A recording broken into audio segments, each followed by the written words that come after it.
abortions were being done, that was being done by ethics. Now what happened to me, which kind of was a personal story, is my wife gets pregnant at this point in time.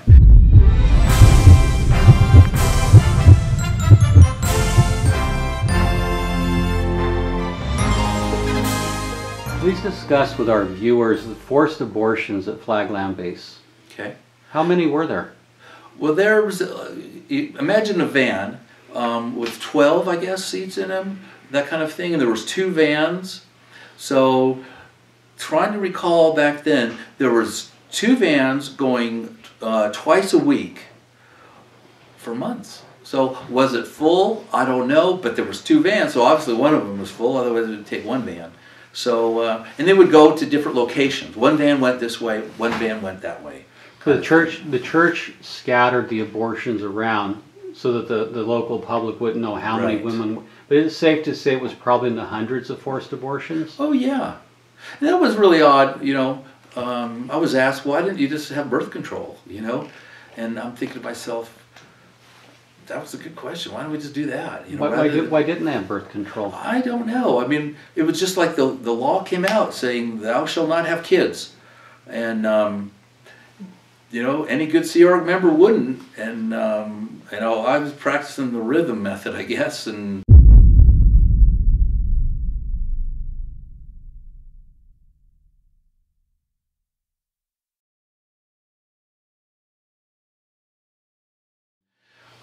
but no contraception, no nothing. But so people were getting their abortions. They would be told, and the ethics officer would be handling them. You know, so. Well, when a woman was ordered to get an abortion, what was the sequence of events?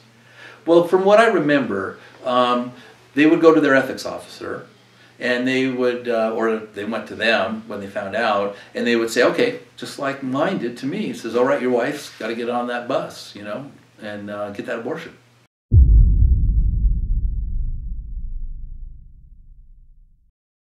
My wife refused, you know, and then I remember a lot of heat pressure came down on her from my ethics officer in the guardian's office.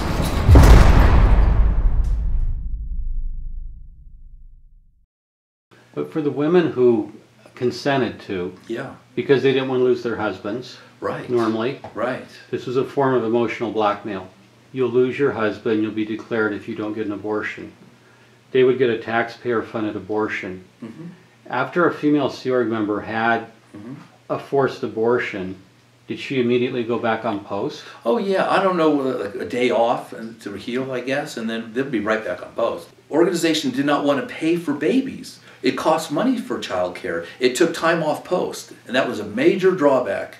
It takes time off post to raise a child. That's not the game plan here. We're in a war situation. You know, you either, you know, what are you going to go? Take care of your baby when we're in war? No. You're going to fight this battle. Get rid of that baby. Come on, go. So forced abortions then are informed by the sensibility that the Sea Org is a military organization in a planetary warfare. Yes. Babies get in the way. Sorry. We've got other planets to take care of. You know, this isn't the only game. We've got, after this planet, there's other planets to go after that. So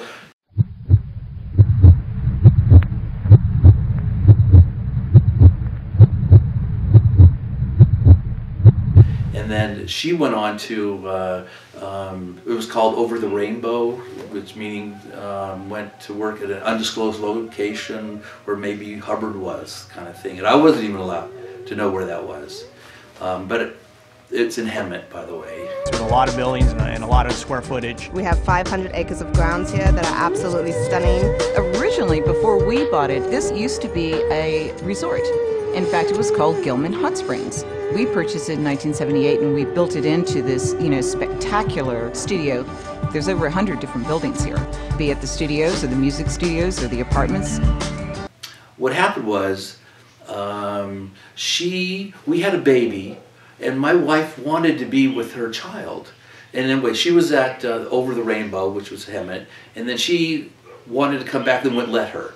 So she blew. She came back to be with me and our child, and she was pregnant. Wow. This is a tough story to tell, because she was put into the RPF. I want to talk of one of my most favorite subjects today. In fact, I'm passionate about it, and that is church abuse. I want to talk about the Rehabilitation Project Force, henceforth called RPF. This is a very, very sadistic mind control entity within the Sea Organization for punishment. When you're on the RPF, the first thing you do, or almost the first, is the truth rundown. And they go through all of the files they have on you, which they've collected everything they can find, and see if there are any KRs, like we talked about, or other reports where I, or whoever the person is, said something negative, basically. Had they ordered her to get an abortion? Yeah, matter of fact, it was strange because my boss at the time says she has to get it, and I'll tell you what, I was the one that had to tell her, I said, honey, these are the CR rules, are we in or are we out here, kind of thing. So I was even putting pressure on her for the abortion. And then she says, Gary, I want my baby. And I said, you know the rules here. And she said, I'm going to keep my baby. And so I'm like, okay, it's going to be a rough road. Well, she was in the RPF, and I don't know if you know what the rules are, but it's very, I don't know, it's just a terrible place to be. You had to wear all dark clothes, and she's refusing to get rid of the baby. And she's on rice and beans. And then I want to leave. You know, I said, you know, this is when I said, I've had enough. It gets pretty personal here. And then my wife, I tell her, I says, you know what, it's time. I want to leave. Would you go with me? And she says, no, Gary, we have to be Sea Org members. And then she told my ethics officer that I wanted to leave. And then I got sent to the RPF. So, okay, well, at least I'm with my wife, because I'm only allowed to see her, maybe I got to see her once or twice a week. And then here she is eating rice and beans, pregnant, and you know what's strange? And, you know, no one knows the power of brainwashing or psych ops or however you want to call it. It's great for clinical psychology or whatever. But here I am seeing my wife being malnutritious on rice and beans. No one's catching this. And then, not even my wife. She's all gung-ho too. She'll eat the rice and beans just so she can have her baby, kind of thing. Well, since she didn't have an abortion, she got sent to the RPF's RPF. Can you tell me about the RPF's RPF? Oh. I was like, okay, fine. So I went on to the RPF's RPF, which is the lowest of the low. You can't even talk to the RPF. You know, it's the same thing, but it's more worse. and more punishment. Escalate the punishment. Yeah, you get up earlier. You take sleep. Less sleep, less eating time, running full blast. You're doing stuff that nobody else wants to do. I mean, and this is a story that gets sick. So here I am, trying to get, I want to route out, so I'm in the route out process, which takes forever. There's no real route out. You just constantly getting sec checked and whatever. And I'm in the basement of Fort Harrison, and I don't know if anyone knows what that's like, but I'm being audited in the boiler room, about 100 and some degrees. There's cockroaches all over the place running around. I don't know if anyone's been down there, but it was quite a mess back then. And wanting to go, and my wife said she stays, and she got sent to the RPS, and she was inside a big, huge garbage dumpster. You know those big ones where the machines come and throw it in? Well, she's in there with a toothbrush, cleaning the inside of that. And then I said, I have to go. And I couldn't take it anymore. You blow the Sea Org at that point. Did you leave your wife behind in the RPF's RPF? Well, she got out of the RPF's RPF. But she says she's still having her baby.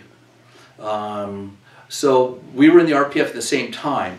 And then I remember I'm leaving. How did you escape? Well, you know, I was one of the more fortunate ones, you know, because I had a car. And since I had a car, I was able to get in my car. Most people didn't in the Sea Org. So I got in my car and I left.